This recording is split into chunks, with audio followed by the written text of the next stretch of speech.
Hello and welcome to Socialism, the weekly Marxist podcast from the Socialist Party. Young people in Britain and around the world are suffering appalling conditions and a future of crisis and uncertainty. But young people have also fought in electoral movements through support for figures like Jeremy Corbyn and Bernie Sanders, and on the streets in the global climate strikes, and now in the huge, young, working class uprisings against racism and police violence. Even before the pandemic, wages were low, jobs insecure, housing and education unaffordable, and tomorrow promised nothing but economic and social turmoil and even climate catastrophe. Now the pandemic has multiplied all these problems and added the threat of mass youth unemployment as the capitalists and their politicians dump the burden disproportionately on the working class and the youth. Young people on the streets right now are angry about racism, but they're also angry about all of it. How can young people fight to change things? And what would a socialist programme offer young people in that struggle? This episode of Socialism looks at young people fighting back, a socialist youth charter.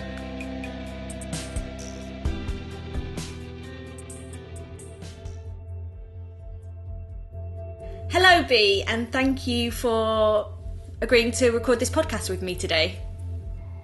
Hi Helen, you're welcome. How are you today? I'm good. Just so that everyone listening can know, I'm Helen Paterson. I work for the Socialist Party in London. And I'm B. I'm a Socialist Party member in Southampton. I'm a UCU activist. I'm a university student, so I'm involved in Socialist Student. Great, and we today going to discuss the youth charter the Socialist Party has produced, but also all of our work around young people after the coronavirus and after the lockdown, the struggles that we're all going to be involved in. But obviously, another thing has happened very recently, and we've both been involved in the protests around George Floyd's death after he was killed by police in the US. I mean, do you want to tell me a little bit about what your protest was like in Southampton? Yeah, so I think like many places around the country, Black Lives Matter protest was called at fairly late notice by a group that I don't think has been very active before. And at that short notice, there was, we can't really quantify it, but definitely over 1,000 people in Southampton, which is probably one of the biggest demonstrations certainly I've seen in a long time. And the nature of the protest as well was completely different to anything I've seen, I think, ever before in Southampton, because it was predominantly young people really angry, not only about, you know, what's happening in America, but also what's been happening in the UK and the UK's like record on issues to do with police violence and institutional racism. So yeah, it was, I think, made even more amazing by really that social distancing restrictions were in place. And I think a lot of people, certainly I spoke to, were aware that by coming out, that, you know, there could be an increased risk to them by doing that. But they felt compelled to come out anyway, even if that meant putting themselves at risk because, you know, of the strength of anger that they had. And I think that's quite telling as well. But you were in London, so how was that? Yeah, I mean, it was just an amazing demonstration. Just more and more, mainly young people pouring out of the tubes from all backgrounds, nationalities, just infuriated and angry. And I suppose just on your little point about it being during the pandemic, because that was one thing that hit me, was we've all been involved in staying home for lockdowns to save people's lives. And then the police go out and kill someone in the street, kill an unarmed black man in the street. And it just felt like that is the ridiculousness of this system and how it operates. We've all been trying to save lives and they go out and take one instead. And I definitely felt like the demonstration was also aware of all of that. We were having lots of conversations with people about the levels of deaths in poor, mainly BAME areas, the increased risk, the high level of deaths by key workers who, again, many are BAME, and that is all because of racism, inequality, capitalism. This system, you know, it is one that is vicious and was responsible for all of the things that people are facing. And we had amazing open mic. People were talking about other atrocities like Grenfell and how that again was caused by poverty, by capitalism. And yeah, it was just an amazing demonstration to be part of as well. And I think that it's going to be a bit of a factor now. It wasn't just one demonstration. I mean, we've got 2 more in London at the weekend anyway. But I think that it will see our American comrades titled one of their articles about an anti-racism movement being reignited. And I think that is true. This could be something that builds a real movement against racism, inequality, capitalism, and it's all the things that we've had to put up with in the recent period sort of coming together in anger and solidarity. Yeah, absolutely. And I think, like, for many people, it would have been the first demonstrations they've been on.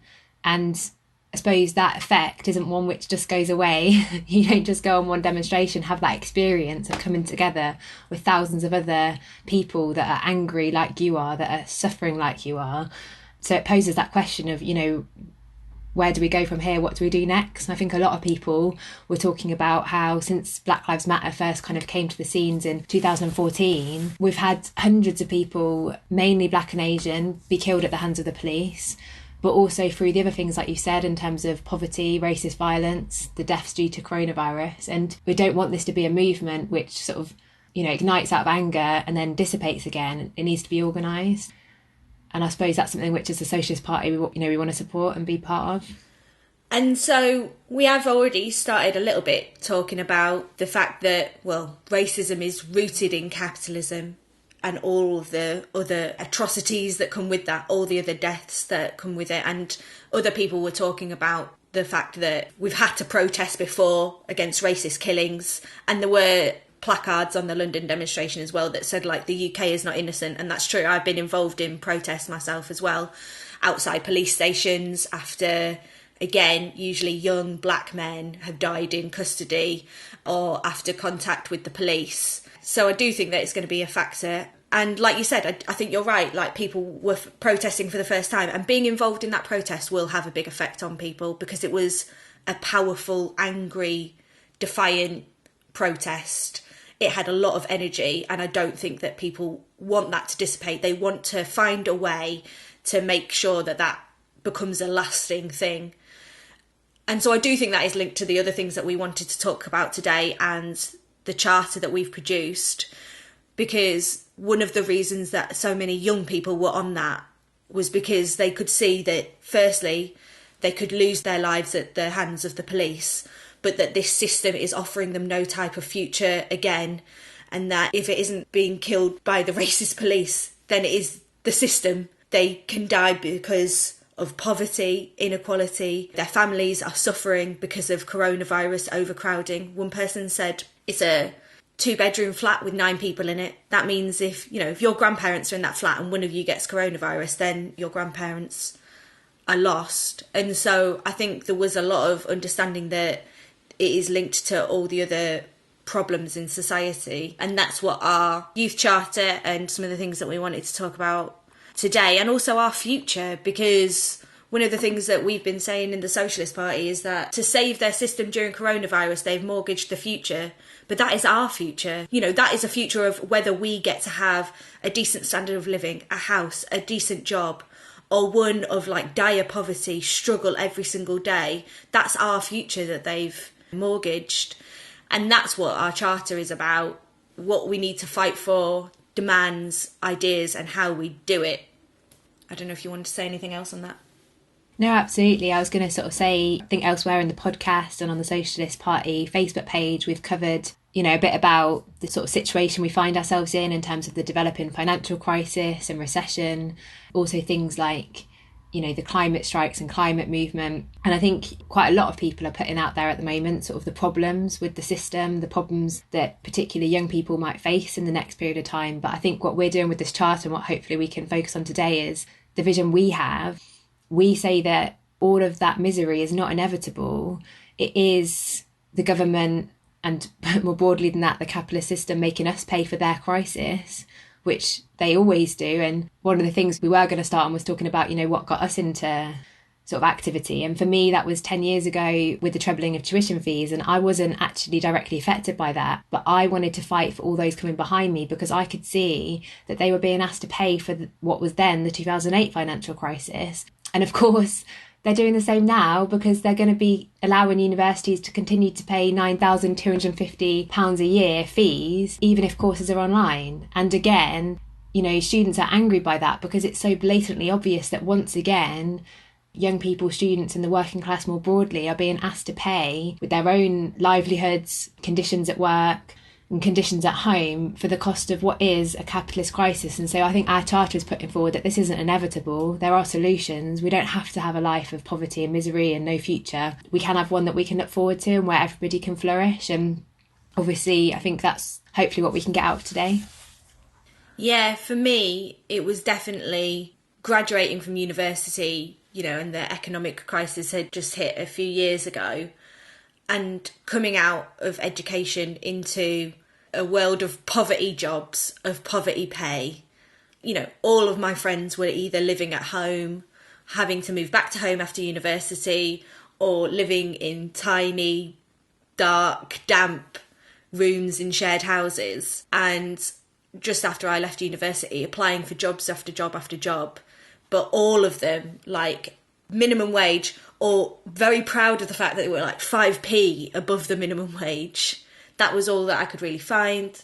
Trying to get apprenticeships, but there not being enough of them, and paid so little I had to even think about if I could afford it. And then when I did get a job, it was on a 0 hours contract. I remember actually it was in a pub, and the person who was doing my interview said like, oh yeah, from now on we're only accepting graduates to work in a pub pulling pints. And I was like, why? And he was like, well, there's so many people applying, we can impose that rule and we still got enough people, so we're just going to employ graduates because we think that they're going to turn up on time. And I was just like, this is ridiculous, this situation. And then it was a 0 hours contract, which wasn't really explained to me at the time. They were like, oh, it's flexible, so it's really good for you. And I was like, I don't need flexibility. But even the people who did need flexibility, there was a woman who had kids there, there was another person who was still a student. They weren't able to turn down shifts, so it wasn't really flexibility. It was completely you at the behest of the employer. And that had a big effect on me about, is this how we're all expect to be treated? We're, you know, I'm going to work every single day, or as many days as I could, as many days they give me hours. I'm barely getting by covering my rent, covering my phone bill. And, you know, is this how we're all expected to get along? And then you see, you know, the sort of wealth at the top of society, and you just think, we're the people that are really working hard. And okay, I was pulling pints, but you know, it makes me think now about all the key workers who are on the same conditions that I was on then, the same pay. These are the people that clean the hospitals. Well, that's what we need to happen to stop coronavirus. You know, that is like one of the most vital jobs in the world right now. And they get paid poverty wages and struggle the same way I was struggling, and are on 0 hours contracts or work multiple jobs. Even that in the care sector, they've said, has helped spread coronavirus. They have set this system up to fail our generation and people during this whole crisis. And it is all following on from the last economic crisis, the impact of it, you know. Yeah, absolutely. I think that's it, is that we're not going into this one from a good place. People are already, you know, inadequate housing, on insecure and really exploitative contracts. And when you say about employers always say that, don't they? Oh, it's flexible for you, which is really good. Well, it's not flexible for the worker, it's flexible for the employer. It means that they are able to cut costs. They can try and maximise how much work they get out of people because people are desperate for the work, increase competition between workers. It's all on their terms, it's not on ours. We were going to talk about our charter, but I think before we did that, one of the things we wanted to talk about, not that we're asked this very often at the moment, but our vision and our demands about pay, jobs, training, education, housing and fighting against oppression. People sometimes would ask us, well, okay, that's great, but, you know, how are we going to pay for that? And I think we're asked that less at the moment because it's very clear that the wealth exists in society. Since the coronavirus crisis started, billions has been, you know, handed to big business in order to kind of prop them up and save them. But at the same time, they've announced a pay freeze for nurses and other sort of attacks on the working class. So I don't know if you've got anything more to say on that. Yeah, I think you're right. I think in a way we are getting asked, how do you pay for all these brilliant things, the demands that you've got? We're getting asked it less now because it's clear the wealth that does exist in society. it sort of pales in comparison when you've been on a campaign like, oh, how can we afford to keep your 7 libraries open? The council's broke. And then you see the amount of resources they could pull together for the furloughing. They're essentially printing money, you know, in the States, handing out all those checks and things like that. And I think the other side to that is also that people know that those are rich in society, but who does the jobs? Who makes the world go round? It's ordinary people. It's not the wealth creators, as sometimes they get called, because they don't do that. They don't make anything. All they do, when the CEOs have all been sat at home, maybe not furloughed, but, you know, working from home, but the work is still happening, and it's not because of them, it's because of ordinary people. So not only does the wealth exist in society for us all to have a decent standard of living, but actually it is also about we're the people who produce things in society. We're the things that make them. It's just that we don't own that wealth, that we don't get to play any role in organising, making sure that those resources are fairly distributed, get to the people who need them. That's all decided by the market, by profit, by capitalism. And so I think that, yeah, during Corbyn's leadership, he got asked a lot, like, how do you pay for these things? But I think that actually the reality of this system is being exposed for a lot of people, that yeah, the wealth and resources do exist for a decent standard of living for all. It's about hoarding of that wealth by the capitalists at the top of society that's the real issue. Absolutely. And I think the coronavirus crisis as well, it leads people to question, like, what is it that we're doing as a society? What are our primary responsibilities? Like, what is the mark of a good society? Like, as humanity, what are our aims, I suppose? And you know, capitalism and its logic makes you think it's all about the economy and the importance of profits. And obviously, in our current society, we do need to produce things so that everybody's got what they need. It's not saying that it's not important at all. People do need work. But actually, our priority should be ensuring that everybody in society has decent health and access to healthcare, has decent housing, you know, basic shelter, has the opportunity to develop themselves through an education, and has opportunities to be able to contribute meaningfully to that work of society, either through producing things in terms of goods or in terms of contributing to the running of society through like public services. Like, I think coronavirus for me particularly has highlighted that, and I think for many other people too. You know, what is it that, you know, this is about? And people are questioning, what sort of future do we want? Do we want to go back to how it was before, or do you want to have a new way of doing things? And I think as socialists, that's what we're putting forward, an alternative.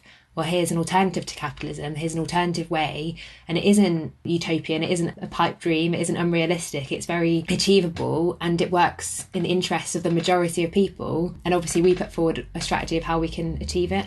Yeah, so the first part of our youth charter is about pay, jobs and training, which I think, especially coming out of this corona crisis, is going to be extremely important, as unemployment for particularly young people is going to skyrocket, as it did after the 07-08 crisis, and we saw an upturning struggle then as well. We were involved in things like the Jarrow March, protesting with young unemployed people fighting for jobs. That was a big feature of the campaign. Did you want to say a little bit about the programme that we've put forward for pay, jobs and training? Yeah, definitely. And so obviously we're not going to have time to go into all features of the bits we're covering today, but the charter is available. We'll share links in the show notes for people to read. But fundamentally, I suppose in the immediate term, one of the demands we put forward is about opposing all job cuts. So I work at a university, I'm a student, but I also work at the university on a 0 hours contract. That is one of the sectors at the moment which is facing mass redundancies. There's other places that have come out. They're expecting that thousands of pubs and restaurants aren't going to be able to reopen after the coronavirus crisis, which is, an area that predominantly young people work in. And so what we say is that we oppose all job cuts, and that we put forward a number of demands as to how that can be achieved. One of the things is that we demand that companies open up the book so we can see trade union scrutiny, of their finances, to be able to look and see, well, where can jobs be protected? So as an example, in the universities, some of the universities are continuing to do these expensive vanity projects, these big building complexes, at the same time as they're making casual staff redundant. Well, we say that that should be put on hold. At the moment, the priority is protecting people's jobs. But equally, we put forward in situations where there is a loss that actually these companies, including the universities, should be properly nationalised. What we mean is it's put under workers' control through public funded, so ran as a public industry, but put under the control of the workers there so that they can work out what the priorities are. And it might well be that some companies need to produce different things in the period of time. But like we've said, there is plenty of things that are needed in society at the moment. For example, ventilators, PPE, all of these things, some companies that currently are saying that they're, having to make people redundant could be organising around. So, firstly, we oppose all job cuts. We also oppose poverty pay. Our demand is for a minimum wage of £12 an hour, and hopefully as a step towards a real living wage of at least £15 an hour, but also getting rid of the awful and exploitative youth rates, which means that people doing the exact same job but that are younger are getting paid loads less an hour. And apprentices can be paid as something as little as, I think, £3 something an hour. So, we say scrap those. Similarly, we say that benefits should be increased to the level of the national minimum wage without youth rates delays, because people are unfortunately going to be on universal credit in this period of time. And we know that that is a system that puts people in poverty and unable to live. And obviously another major thing is about the sort of work that people are working on, like you mentioned.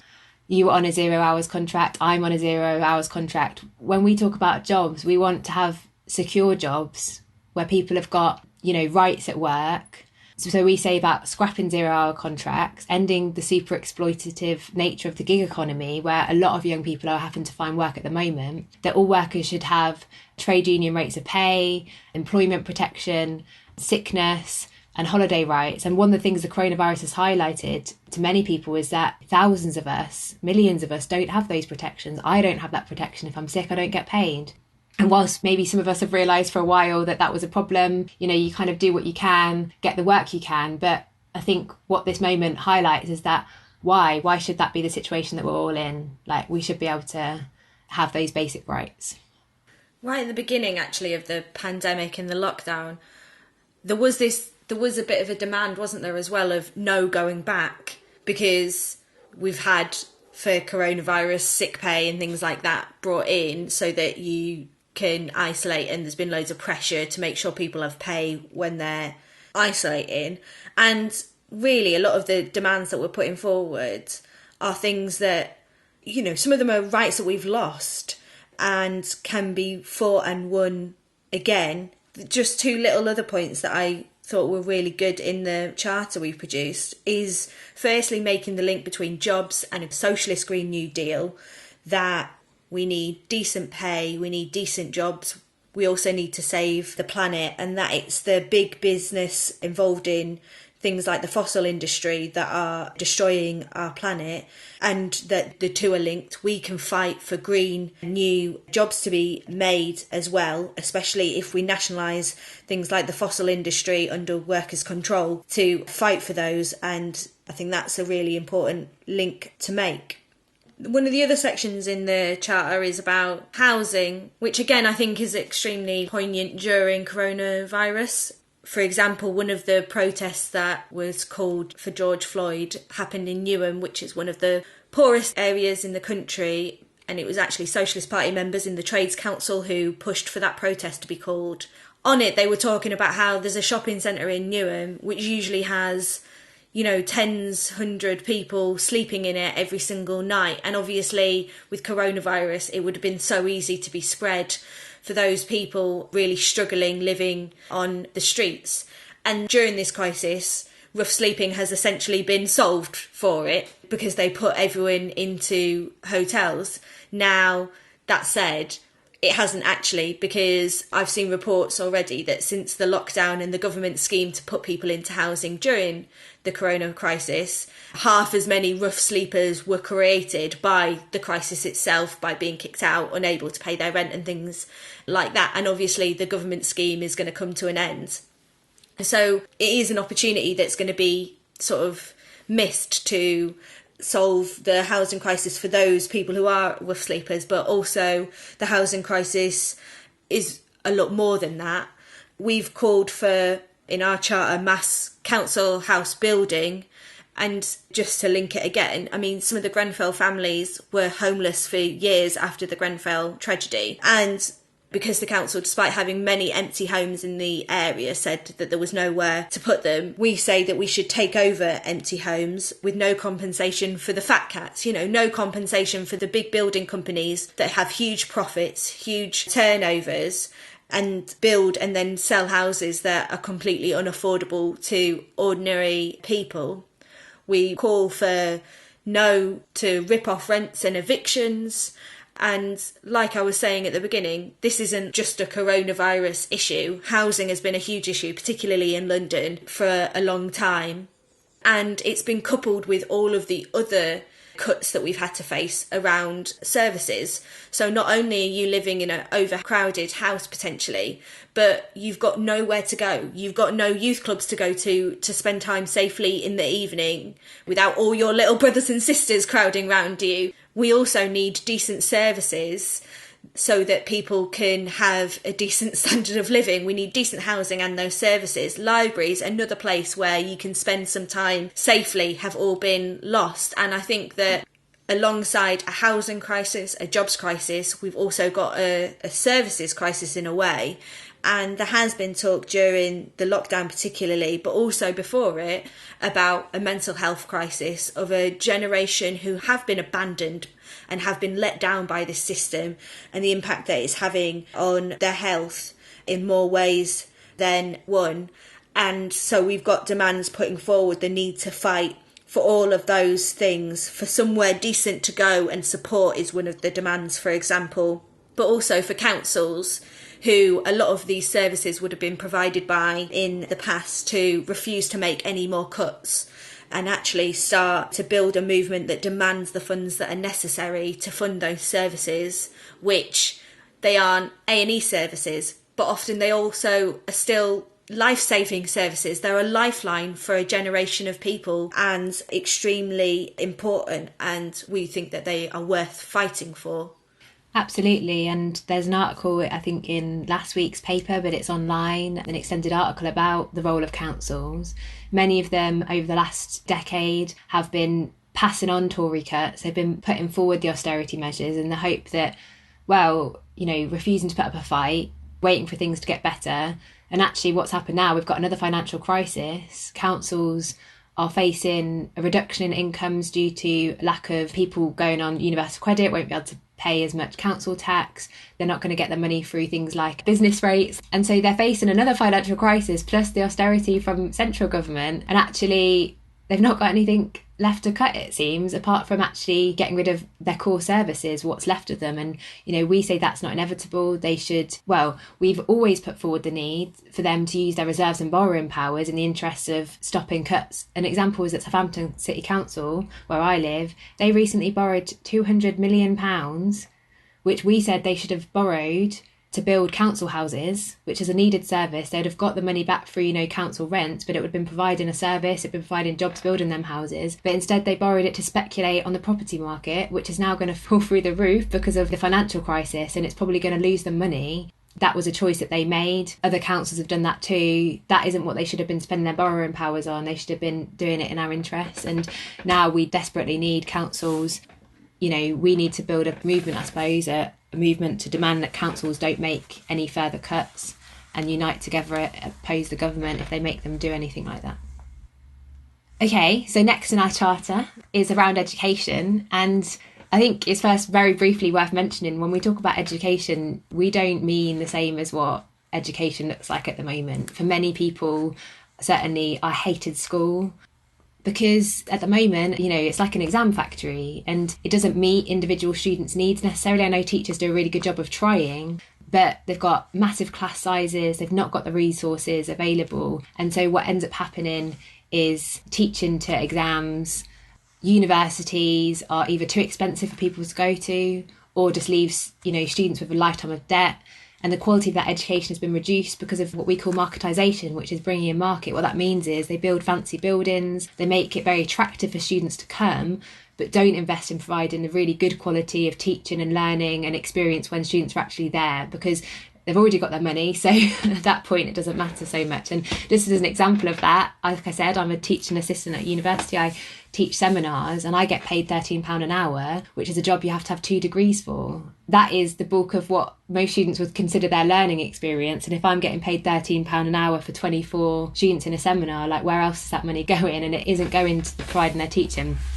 So we have a different vision for an education system. Ours is one where everybody gets a chance to develop themselves, whatever their age.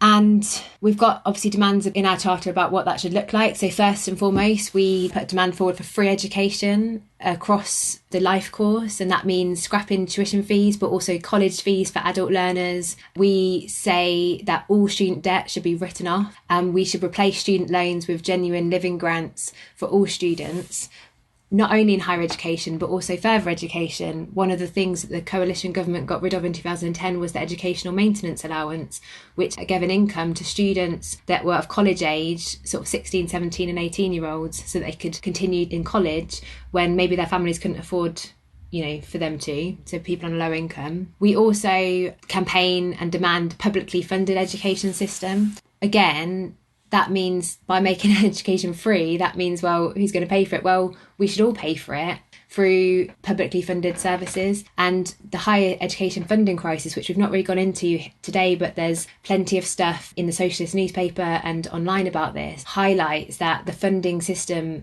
has completely failed. The university funding crisis at the moment, which is going to threaten thousands of jobs in the sector, is entirely caused by the tuition fee system introduced by the coalition government. We say it should be publicly funded, and therefore we should kick big business out of education. And that's not only, again, in higher education like universities, but also the academies, all the maintained schools that aren't controlled by local authorities anymore and have got business involvement. They should all be run publicly, but also democratically, because we've said a few times now, students, staff, teachers, school pupils, we understand about what it is that we need, the kind of education we want and the best way to deliver it. But at the moment, who stands in the way of that is the market model, yes, but also the government and the curriculum that's imposed on all of us. So we say that we should have a say in what we learn, that the national curriculum should be opened up so that it can be developed by pupils, parents and teachers collectively rather than imposed by the government. And yeah, ultimately all of these demands we put forward are about giving young people a genuine opportunity to fulfil themselves, whether that's in academic study or vocational study, but their education should be linked to being able to then later access well-paid and decent jobs or training. Like you mentioned, so many graduates, I think a third of graduates go into non-graduate jobs, and obviously some graduates might want to do that, but the majority of people that go to university do it in the hope that it's going to improve their life chances, and it doesn't have that effect at all.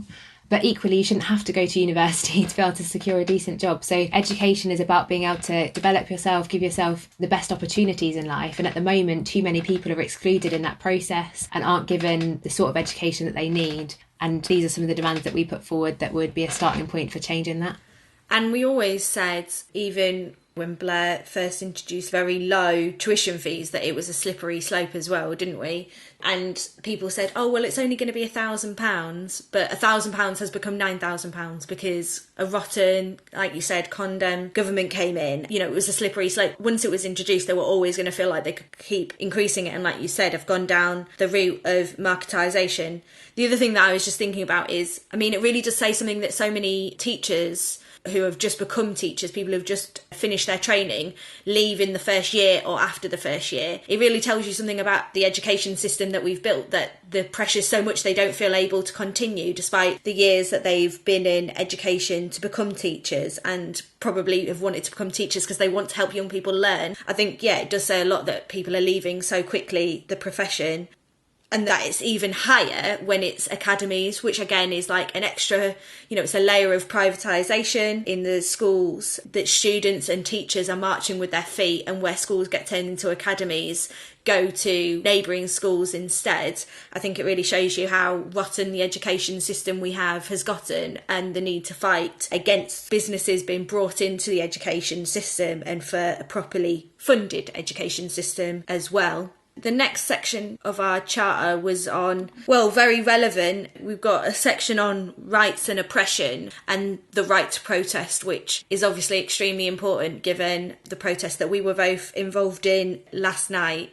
But the other section as well is about climate change, which obviously there's been big protests on before the lockdown, and I think can fit together quite well if I just say a few things on them because of the big protests that students were involved in around climate change. I mean, firstly, as socialists, obviously we're fighting for a society to end all forms of discrimination and inequality, but that doesn't mean that we stand still and that's all we're fighting for. We definitely think that gains can be won, including in the form of services which do a little bit to alleviate some of the pressures of oppression and austerity and can help lives be better. But all of those are won on the basis of organising. And actually, with George Floyd, the fact that the police were only charged with murder after the first round of protests for the person who actually knelt on his neck, but the other police officers more recently, I think shows that justice, as long with services, austerity,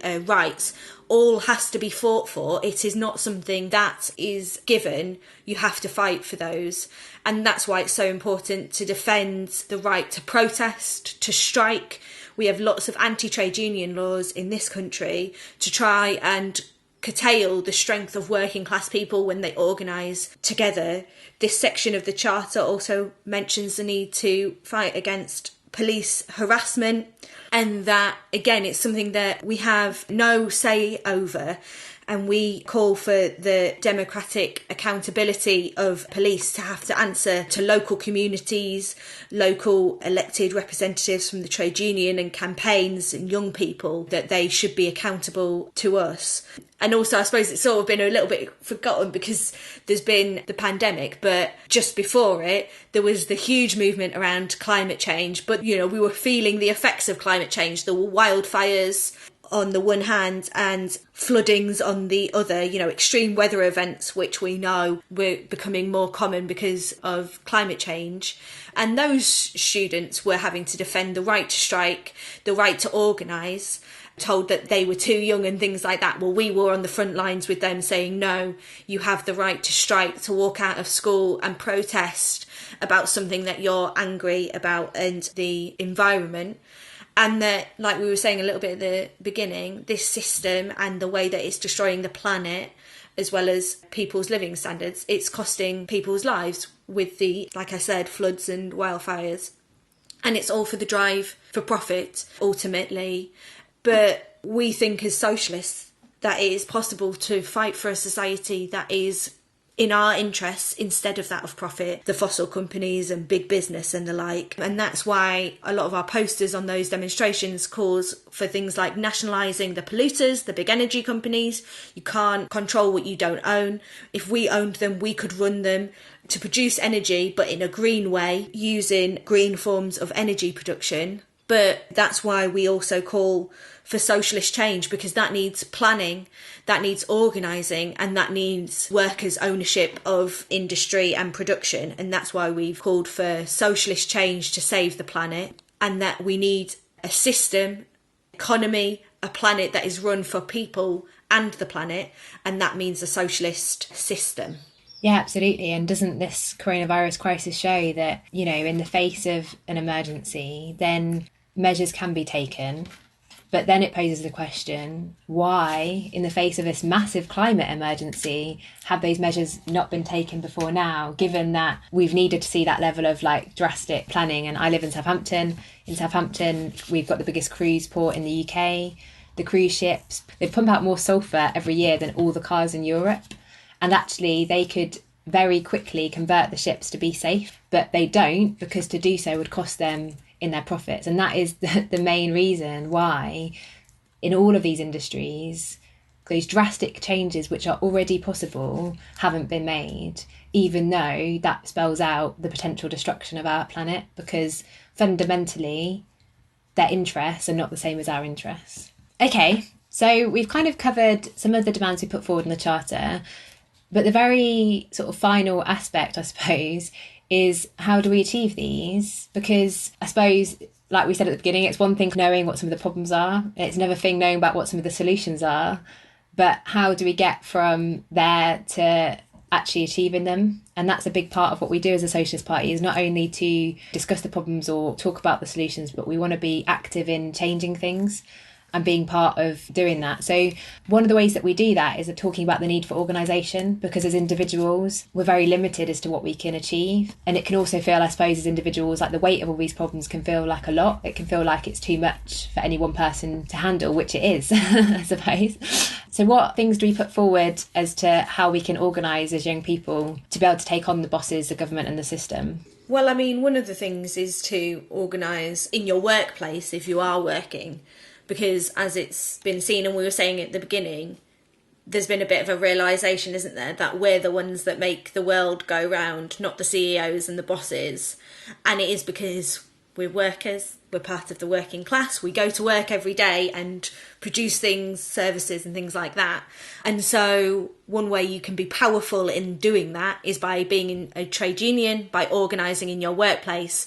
And that is how we'll win changes, improvements for now, but it's also how we will continue the fight for a better society. There's examples like the McDonald's strike action. McStrike is a company only concerned about its profits and has treated its workers around the world badly, paid them poorly despite huge profits. The McStrike managed to win, I think it was the biggest pay rise in a decade. It wasn't nearly enough, it was still, I think, less than £1 increase, but it says something that only a small proportion of their workers were on strike over the last few months, for a couple of days, and yet they managed to win. That does really show you the strength of organising together.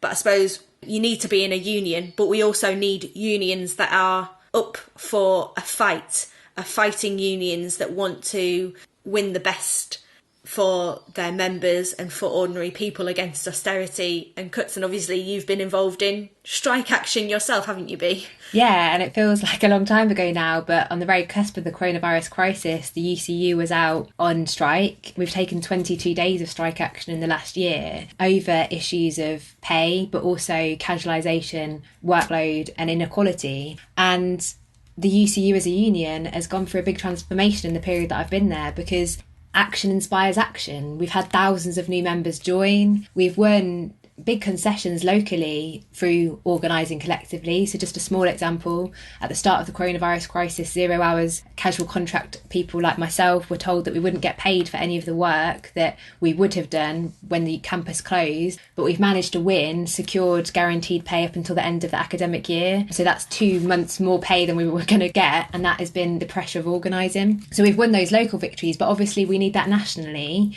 And to do that, you need, national leadership, not only of one union. There are some unions that have been taking a fighting role. The UCU, the CWU and the RMT have been taking that action. But really, we need all of the unions to come together.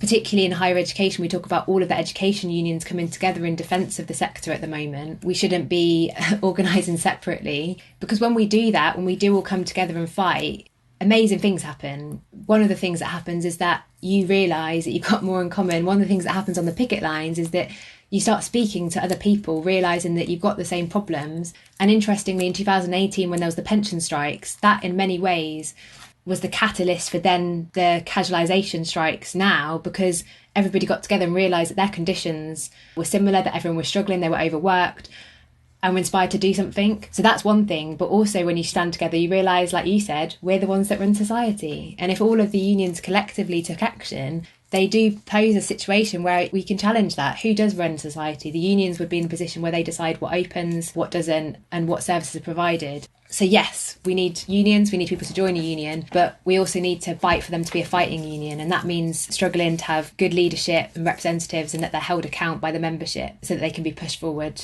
in the direction that members need them to be. And really, students need to be organised in a similar way. There's been the amazing climate strike protests. There's been walkouts in the past against the Iraq war. There was walkouts against the war in Syria. I think those previous movements show what can be built amongst young people and students, particularly when they're angry and can see that this system is not operating in their interest. It's got its own imperialist interests, its interests in war and destruction rather than creation and for people's living standards and things like that. Yeah, there's 2.3 million higher education students and a further million FE students, and that doesn't include school students. If you think about if those students were collectively organised with structures that could enable them to mobilise, at the moment the NUS doesn't play that role, but if there was such an organisation, it could have a really powerful impact, and even more so if the students' union was to stand with workers, that would be very powerful. Yeah, and actually we got really let down by the NUS during the tuition fees movement. I was involved in protests of 50,000 students in the streets, and there wasn't the organisation, the leadership, the sort of pulling together of all students in a movement that was capable of tackling that government at the time, and that could have been built. But I think that we've had, nearly another decade of austerity, cuts, attacks on our living standards and the pandemic since then, and we can see all the beginnings, or have seen in the past, these movements and the possibility of them, and actually we're in a possibility of those movements being much bigger, much angrier, much stronger and better organised, because people can see that that is what is necessary if we're going to tackle this government and the system. So I think that going forward, all of those movements, campaigns and that level of organisation is even more possible, but we do need people who are willing to be part of that and want to pull together at their school, at their college, university or in their workplace with the aims of organising as a force to be reckoned with. And that needs also then a programme. And I was just thinking back about, we've just produced a special edition of Socialism Today, our monthly magazine, on the lessons of the Corbyn experience. And they are terrified when we organised. Despite some of the limitations of Corbyn's programme, they were terrified of the possibility of him being Prime Minister, despite the fact that at the beginning of the coronavirus crisis, they said, we're basically going to implement Corbyn's programme because that's what's necessary to save people's lives at this point. Obviously, we know they didn't. They introduced policies that still protected their profit while trying to defend the system and get through the crisis. Yeah, I do think it shows the fear of when we're organised. And one of the things that the Socialist Party said throughout Corbyn's leadership was that in a way, there were some limitations with his programme, but it was inspiring that people wanted to talk about socialism and a fighting programme again, and that the capitalists were terrified not of Corbyn and his programme per se, but the kind of anger and the kind of movement that could be ignited by him winning the leadership at first, but then also an election, because it would make people think that now was the time to fight for genuinely demands and policies that stood in their interests, not in profits. And that was a threat to their system, their profits, their wealth, and us demanding that, it was shared and that people had a decent standard of living. And really, the very final part of our charter is about socialism. And we've been sort of in each of these sections talking about socialism, the need for socialism to have a genuine education system that works in people's interests, that we have to kick profit out of the fossil fuel industry if we're going to be able to genuinely save the planet. All of these issues are linked to the fight for socialism and the need of working class and young people to unite in that struggle. One of the other things that was good about the Charter is that it also mentioned that that struggle needs to be international. And obviously we feel that a little bit with the George Floyd killing because it happened in the US, but solidarity is spread around the world, but also the fight against big businesses that are spread around the world, against governments that impose austerity. It's sometimes I think about some of the other governments in Europe when we had the condemned government, and you just thought, they're exactly the same government under a different name imposing the same attacks on their people as we're having imposed here. And we're so much stronger when we fight together, united around the world. Absolutely. Poses that question, doesn't it? That we can recognise, although many people at the protest yesterday probably have never been to America, that the people on the streets in America have got more in common with them than the rich millionaire business owners that live in the UK. Because fundamentally our interests are different, whereas we've got the same shared interests, those that live the other side of the world but part of the working class. Just the final points on the programme. I mean, we've also talked about the inability of capitalism to plan for people's needs, plan for the planet needs, like you were saying about the production of PPE. And that is what, as socialists, we call for. We think that the working class should have control over production and industry, have a say in what is produced and how, but that also gives us the ability to plan so that we can produce what is needed, instead of, people sometimes joke, we've got 20 different types of laundry detergent, but we can't produce enough PPE for our frontline workers during a crisis. Well, there must be machines, like you said, that are not being used at the moment. Their workers are all furloughed, but with a bit of change could be used to produce PPE. And we would say that that is what a socialist plan of production can give you. That has to be under democratic control and management, meaning that ordinary people should have a say. It shouldn't just be done from the top. It should be done with everyone having their say and being able to discuss how and what needs to be produced and when. Therefore, we need a force that's going to fight for it, and that is a revolutionary party, which we think the Socialist Party counts as.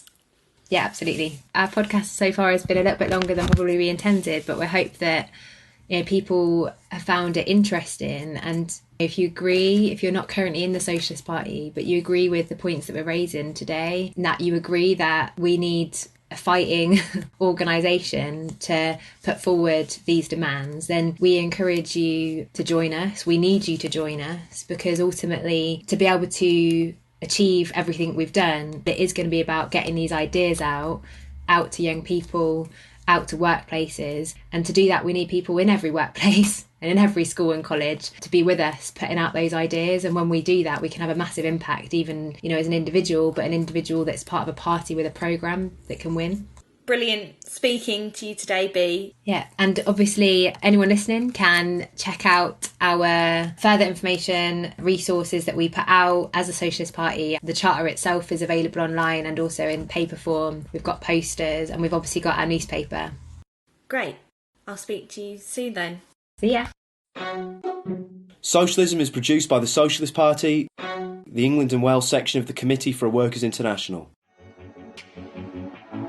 Today we heard from Bea Gardiner, speaking to Helen Paterson, and I'm Theo Sharif. This episode was edited by Nick Hart. You can find further reading in the notes in your podcast app and at socialistparty.org.uk/podcast. If you want to get in touch, email socialismpodcast@socialistparty.org.uk. Do you agree with the policies and actions the Socialist Party is fighting for? We need you. Send us your details at socialistparty.org.uk/join. What if you live outside England and Wales and want to join the fight for socialism? Contact the Committee for a Workers' International by visiting socialistworld.net. Socialism, the podcast, has no wealthy backers. Help us take the fight to big business. You can make a regular donation or a one-off payment at socialistparty.org.uk/donate. Till next time, solidarity.